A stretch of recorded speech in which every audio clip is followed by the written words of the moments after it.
आमे संसार रे अच्छो आमे सब मनीष संसारी मनीष तेणु संसार जो आम अच्छो तो सेतबले संसार दृश्यमान वस्तु समूह जहाँ आम आगे देखा जाउची ताकू सब सत्य बोली हम ज्ञान करूँ किंतु किछि समय परे किछि दिन परे से आम पाखर अंतर हो जाउची तेणु आम भितर सन्देह सृष्टि होचे आम खोजुचु जे सत्य कौन आउ गोटे कौन अच्छी कि तो खोजी खोजी खोजी खोजी आम दर्शन पाक पहुंची गलु दर्शन पाक जो पहुंची गलु जो 6टा दर्शन अच्छी भारत वर्ष रे न्याय सांख्य जे आपणकर जोग मीमांसा ये सब 6टा दर्शन सब रही भर जोग दर्शन भर को हम पशि आस ये जोग दर्शन भर को जो प्रवेश कलु तो से आमको जी जोग शिक्षक अच्छा आमको जोग एडमिशन कले एवं आम जोग साधन आरंभ कलु आम जिते प्रवेश कलु आम मनस्थिति कौन थिला जे प्रकृत रे साधक हवा को जीव से ये सब जिनिस को तर्जमा करने विधेय आम जिते जोग साधन रे प्रवेश कलु से आमर मनस्थिति कौन थिला एबे आमर मनस्थिति कौन अच्छे आमे दैनंदिन साधन करुछु तो एवं ज्ञान को आम भितर अर्जन करने पाई आम भितर जो योग्यता ताको बढ़ाऊछु तो ये सब प्रश्नवाची तेणु से आपण मान जीवन रे जोग जीवन रे उन्नति पाई 4टा स्तंभ देकरी आपण जीवे से 4टा स्तंभ कौन ना सर्वप्रथम होची आपणकर धैर्य जदि आपणकर कौनसी कार्य कला समय रे जदि आपणक भितरे हतोत्साह भाव आसे करू करू ताले आपणक धैर्य भंग हो अविश्वास आसीबो कारण आपण निजको विश्वास करिवारे अवहेला कले जेमितिका जने चासी चाष करने को जीवा पूर्वर सर्वप्रथमे आगे कौन करे ना मंजीरु गछ हब ये कथा विश्वास रे रखी मंजी को रोए बा पोते आ गछ हैला परे फल हब ये मध्य विश्वास थाए आ एक कथा मध्य से जानी थाए सबु मंजीरु गछ हब नाही एवं से आशा भरोसा रखी धैर्य सह से अपेक्षा करे जदि धैर्य न रहे हम कौन छोट गल्पटे कहि जे गोटे मांकड़ दल थिले आ से मांकड़ दल बण जंगल बुलुथिले आ बण जंगल बुलिकी चारिआड़ सब खाद्य संग्रह करिक खियापिया करथुले थोड़े जंगल में खाद्य कम हो गला दूर जाक जापर दल जन दलपति थाए आउ से पाख राजांकर तैयारी होइतिबा गोटे फल बगीचा जड़े मांकड़ देखि आसिक कहले जे कि एठी पाखरे अछि राजांकर गोटे फल बगीचा से खाया आउ जे दलपति थिले से मना कले कहले ना संरक्षित बगीचा को जाओ नाही विपद अछि सेठी जगले थे जाओ ये वयस्कों कथा को आउ अणदेखा करदे युवक मैंने अणदेखा करी कौन कले ना सब चलीगले सेठी जाते तोड़फोड़ खाती कम माकड़ बेसी फोपाड़ती बेसी नष्ट करती तो कले से जो जोगली थिला से जे जाल बसैकरी धरिया को चेष्टा कला से जाल डेई जीवा बेल को ठेंगारे पिटिकी सब छोटा करदेला किछि माकड़ छोटा ही सब घुसरी घुसरा के आसिक पड़े दलपति पाखे आ दलपति पाखे पड़ी कौन कले कहले जे मना करूली जोठी विपद अच्छी सेटिकी जाओनी कारण विपद जगह को गले तुम घूरी आसबार संभावना बहुत कम था जहाँ घूरी आस ताले आम खाइबा कौन बंचिबा केमिति सेठू से दलपति मुंड को गोटे बुद्धि आसला आ से कहले से जो राजा बगीचार जो आंब गछ अच्छी से आंब गछर जो फल खाई से मंजी फोपड़ी देइचंती से मंजी को लेकिन आम खंडे जंगल घेरिबा घेरिकी ये खोलिकी पोतवा जन जन माकड़ गोटे गोटे नवा आ पोती देले आ ये बसिले सी बसिला सब पोतिकी बसचंती ये ता मुह को चाहूची तोर बाहर लानी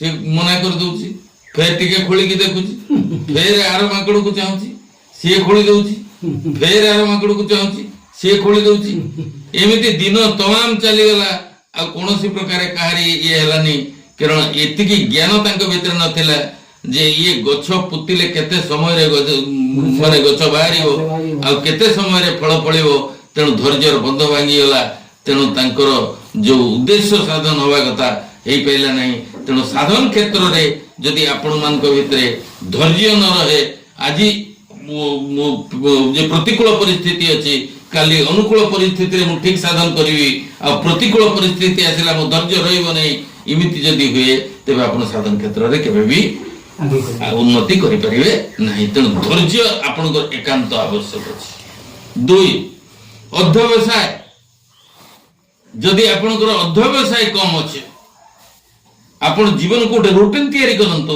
लाइफ गोटे लाइफ इज रूटीन जीवन को रूटीन तैयारी कर सकाळ कोन करिवे दिनचर्या निर्धारण करंतो जदि दिनचर्या निर्धारण न करिवे ताले पशुपत जीवन यापन करिवे आपण तेणु जीवन जो जे शृंखलित जीवन यापन करिया पई हेले रूटीन लाइफ सकाळ एया करिवे मोर ये कर्म अछि हाथ रे आजी ताको सब निर्धारण करंतो जदि अध्यवसाय कम हुए धरतु आपण धीशक्ति कमी गला आउ अध्यवसाय कमुची ताले आपनकर फलवती हब नहीं आपनक भितरे चेतना अछि आपनक भितरे सृजनशीलता अछि आपनक भितरे संभावना अछि किंतु से संभावना को आपनक भितरे थिबा अध्यवसाय नथिबारु से संभावना मरी जाउछि। उदाहरण गल्प छोट गल्पटे कहबी आश्रम थाए गुरु आश्रम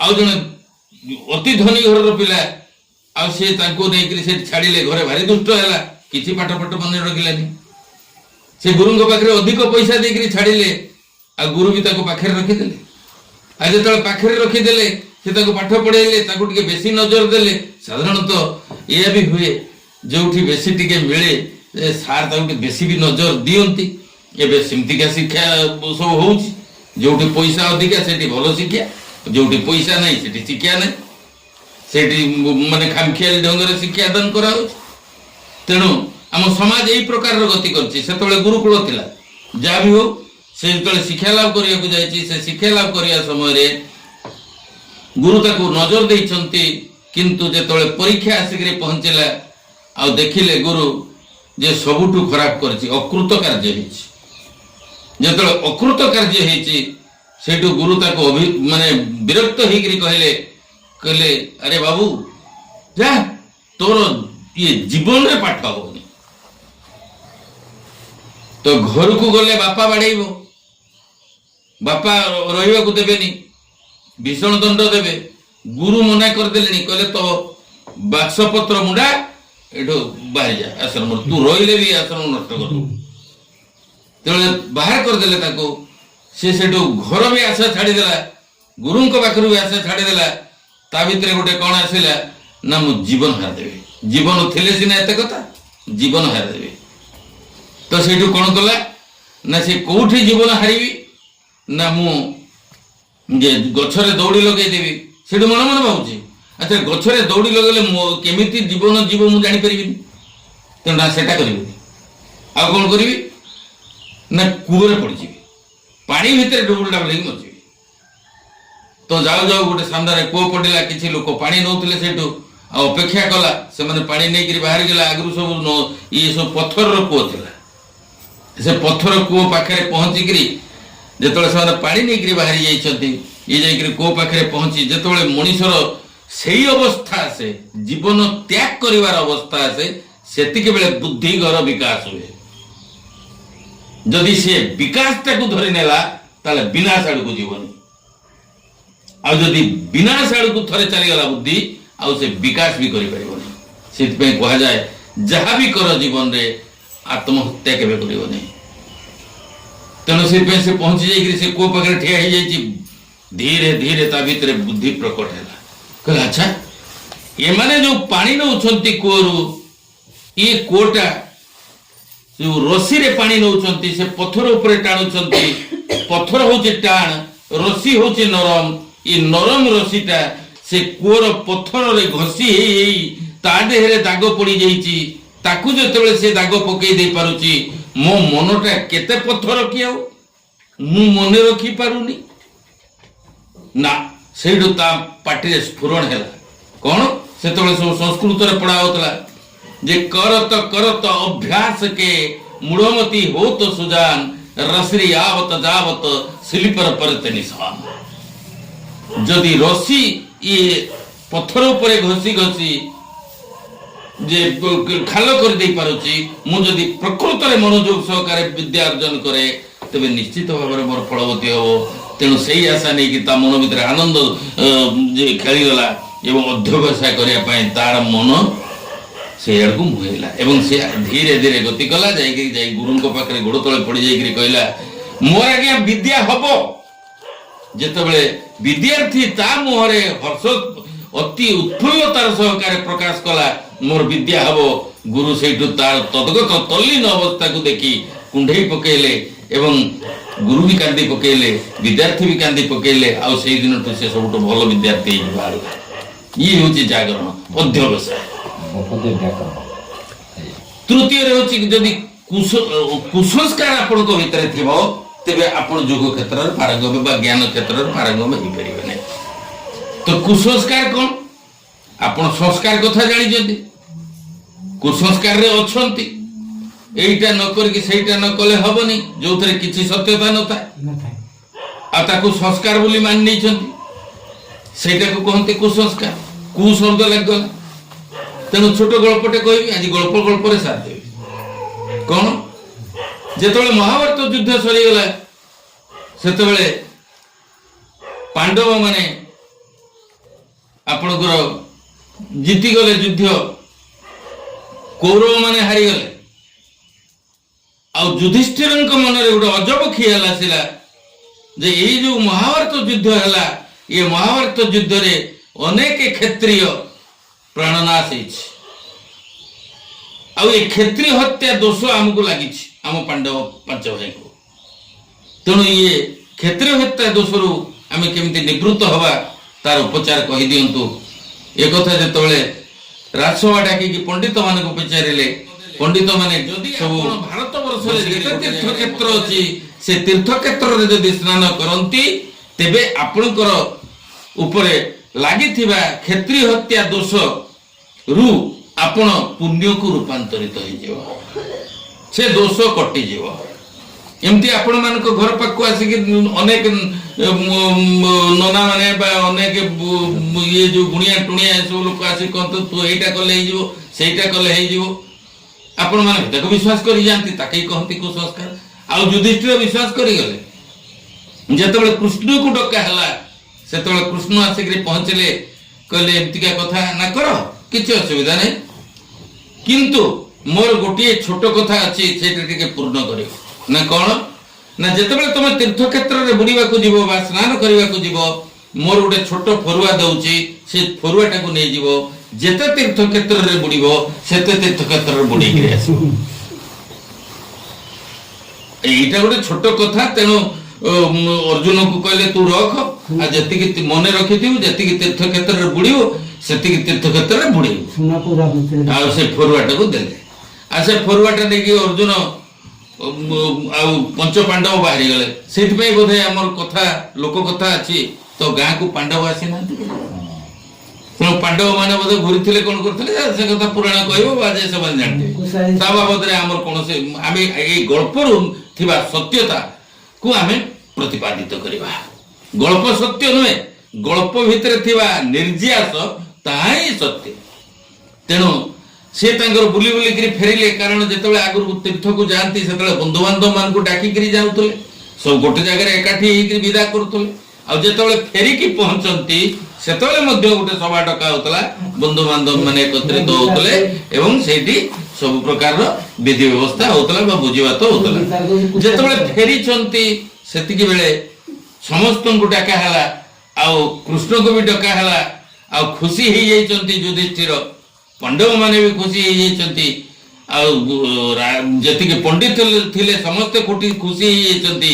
ଆଉ ସେଇଠୁ ଯେ ଆମେ ପୁଣ୍ୟ ହେଇଗଲା ଆମର ଆଉ ଏଇ ଯୋଉ କ୍ଷତ୍ରିୟ ହତ୍ୟା ଦୋଷ ଆମକୁ ଆଉ ଲାଗିବନି।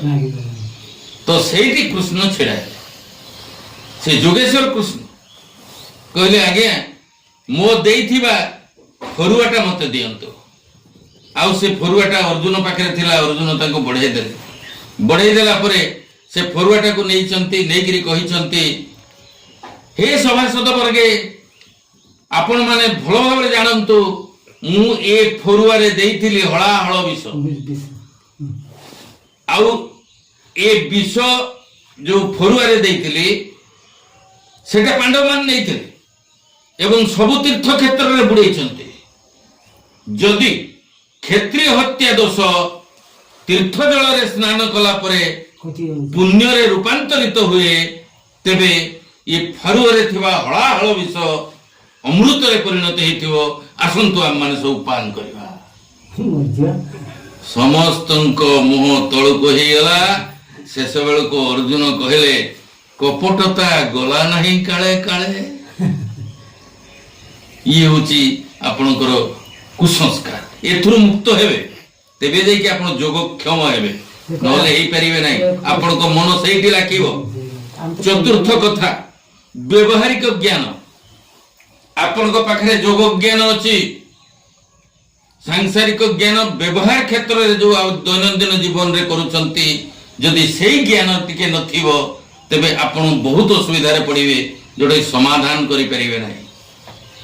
ତା ପାଇଁ ମଧ୍ୟ ଗୋଟେ ଛୋଟ ଗଳ୍ପ କହିବି ଯେ 4 ଜଣ ତୀର୍ଥାଟନକୁ ବାହାରିଲେ। ଜଣେ ବୈଦ୍ୟ, ଜଣେ ସଙ୍ଗୀତଜ୍ଞ, ଆଉ ଜଣେ ଯେ ଜ୍ୟୋତିଷ, ଆଉ ଜଣେ ହଉଛି ଆପଣଙ୍କର ଯେ ବୈଦ୍ୟ, ସଙ୍ଗୀତଜ୍ଞ, ଜ୍ୟୋତିଷ, ଆଉ ଇଏ ଆପଣଙ୍କର ଆଉ ଜଣେ ହଉଛନ୍ତି, ସେ ଆପଣଙ୍କର କହିଦଉଛି ଯେ 4 ଜଣ ବାହାରିଲେ। ଯେତେବେଳେ ବାହାରିଲେ ତ ସେତେବେଳେ ଯେ ହାତ ଫାତ କିଏ ଦେଖନ୍ତୁ, ଜ୍ୟୋତିଷ। ତ ଏ 4 ଜଣ ଯେତେବେଳେ ଯାଇଛନ୍ତି ତୀର୍ଥ କରିବା ପାଇଁ, ସେ ତୀର୍ଥଟନକୁ ବାହାରି ଚାଲିଗଲେ। ବାହାରି ଗଲା ପରେ କିଛି ବାଟ ଗଲା ପରେ ଯେତେବେଳେ ରାତି ହେଇଯାଇଛି, ସେତେବେଳେ ଗୋଟେ ଜାଗାରେ ରୋଷେଇ କରିବେ। ସବୁ ଏକାଠି ହେଲେ। ଏକାଠି ହେଇକି ସେତେବେଳେ ଆଜ୍ଞା ଏସବୁ ଜିନିଷ ନଥାଏ, ମାଟି ହାଣ୍ଡିରେ ରୋଷେଇ କରିବେ, କାଠ ଜଙ୍ଗଲରୁ ପ୍ରସ୍ତୁତ କରିନେଲେ। ଆଉ ଯେ ବୈଦ୍ୟଙ୍କୁ ପଠେଇଲେ, ତମେ ଯାଅ ଯେ ଗ୍ରୋସରୀ ସଉଦା ଆଣିବ, ତା ଅର୍ଥ ରେସନ ନେଇ ଆସିବ, ଡାଲି ଫାଲି ନେଇ ଆସ ହବ। ତ ସେଇଠୁ ପରିବା ପତ୍ର ଡାଲି ଯାହା ଅଛି ସବୁ ନେଇ ଆସିବ। ଆଉ ୟାଙ୍କୁ ପଠେଇଲେ, ସଙ୍ଗୀତଜ୍ଞଙ୍କୁ ପଠେଇଲେ, ତୁ ଯା ଭାଇ, ରୋଷେଇ ଦାୟିତ୍ୱ ତୋର, ତୁ ପାଣିରେ ବସା, ଗରମ କର, ରୋଷେଇ କରିବ। ଆଉ ଯେ ଜ୍ୟୋତିଷକୁ ପଠେଇଲେ, ତୁ ଯା ଯେ ନଡ଼ିଆ କାହାର ଅଛି ପାଖ ଅଞ୍ଚଳର, ଦେଖି ଗୋଟେ ଦିଟା ଆଣିବ।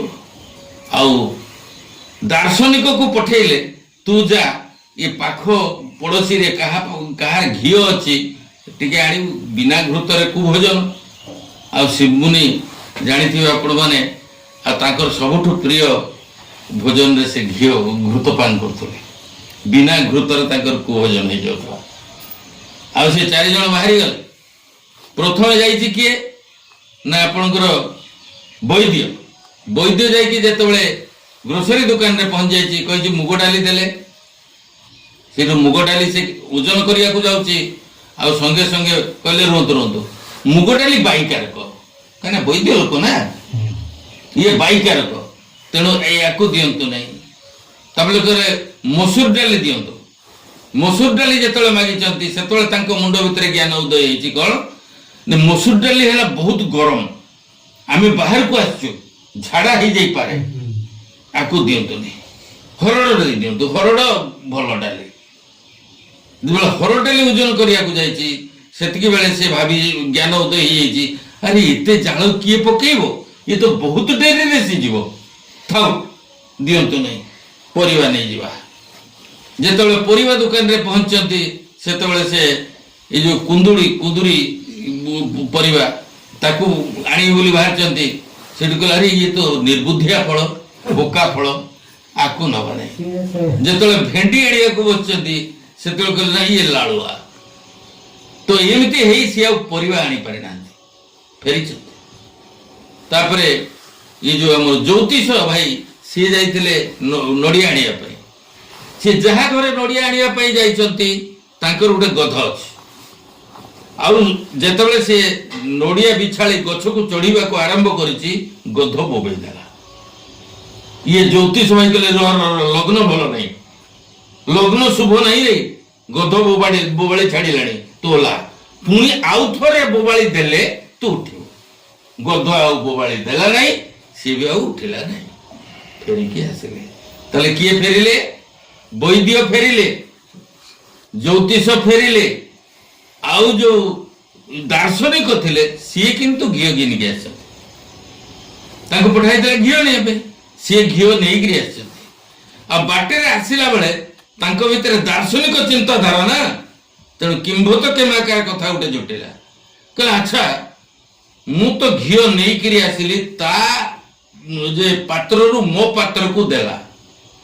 ଆଚ୍ଛା ଏଇଠି ମୁଁ ମୁଁ ଜାଣିପାରୁନାହିଁ, ଆଚ୍ଛା ପାତ୍ରଟା ଘିଅକୁ ଧରିଛି ନା ଘିଅଟା ପାତ୍ରକୁ ଧରିଛି, ଏ କଥାର ପ୍ରମାଣ କେମିତି ନବା? କହିକି ଉଲଟେଇ ଦେଲା। ଯେତେବେଳେ ଉଲଟେଇ ଦେଲା ଘିଅ ଯାହା ହବା କଥା ହେଲା। କଣ ବୁଝିପାରିଲେ? ଯେତେବେଳେ ସିଏ ବି ନିରାଶରେ ଫେରିଲେ। ଏଇ ଯୋଉ ସଙ୍ଗୀତଜ୍ଞ ଯିଏ ଥିଲେ ସିଏ ଅଲରେଡି ରୋଷେଇ ବସେଇ ଦେଇଛନ୍ତି। ଯେତେବେଳେ ରୋଷେଇ ବସେଇ ଦେଇଛନ୍ତି, ଚୁଲିରେ ଜାଳ ପକେଇଛନ୍ତି, ମାଟି ହାଣ୍ଡିରେ ପୂର୍ବରୁ ମା ମାନେ ଯେତେବେଳେ ଜାଳ ଦେଇକିରି ରାନ୍ଧୁଥିଲେ, ପ୍ରଥମ ପାଣି ଗରମ ହବ ଯେତେବେଳେ ଗୋଟେ ଆବାଜ ହୁଏ, ଏମିତି ଗୋଟେ ଆବାଜ ହୁଏ। ଆଉ ଏ ସଙ୍ଗୀତଜ୍ଞଙ୍କର ଯୋଉ ଲହରୀ ଥିଲା ସେ ଆବାଜ ସାଙ୍ଗରେ ମିଶିଗଲା। ଆଉ ଭାରି ପ୍ରେମ ହେଇକିରି ସେ ତାଙ୍କର ଜାଳ ପକେଇଲେ। ଆଉ ପାଣି ଯେତେବେଳେ ଫୁଟିବା ଆରମ୍ଭ କଲା ସେ ତାଳରୁ ବେତାଳ ହେଇଗଲା। କହିଲେ କଣ ହେଲା? ମୁଁ ଏତେ କଷ୍ଟ କରିକି ବିଦ୍ୟା ଶିଖିଛି, ଗୋଟିଏ ତାଳରେ ଯିବା କଥା, ବେତାଳରେ କଣ ହେଲୁ? କାଠ ଫାଳିଆ ଧରିଥିଲେ ପିଟି ଦେଲେ, ଫାଟିଗଲା। ରାତି ସାରା ଉପବାସ।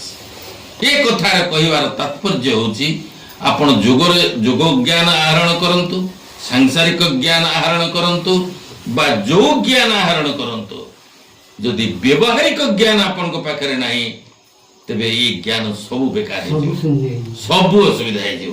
ତେଣୁ ମୋର ଯୋଡ଼ ହସ୍ତରେ ଅନୁରୋଧ ରହିବ ଆପଣମାନଙ୍କୁ, ଆପଣ ଯୋଗ କ୍ଷେତ୍ରରେ ଯେତେବେଳେ ଅଗ୍ରସର ହେବାକୁ ଯିବେ ଏ ଚାରିଟି କଥା ଉପରେ ଆପଣ ଧ୍ୟାନ ଦେବେ। ଗୋଟିଏ ହେଉଛି ଆପଣଙ୍କ ଧୈର୍ଯ୍ୟ, ଦ୍ୱିତୀୟ ହେଉଛି ଅଧ୍ୟବସାୟ ରହିବ, ଧୈର୍ଯ୍ୟ ରହିବ, ଆଉ କୁସଂସ୍କାରରୁ ନିଜକୁ ଉଦ୍ଧାର କରିବେ, ମୁକ୍ତ କରିବେ ଏବଂ ବ୍ୟବହାରିକ ଜ୍ଞାନକୁ ନିଜ ପାଖରେ ରଖିବେ। ତା ନହେଲେ ଆପଣ ବାଟ ଚାଲିପାରିବେନି। କାହିଁକି ଜାଣିଛନ୍ତି? ଇଏ ସାରା ସଂସାର ସବୁ ଛନ୍ଦ ମନ୍ଦରେ ଭର୍ତ୍ତି।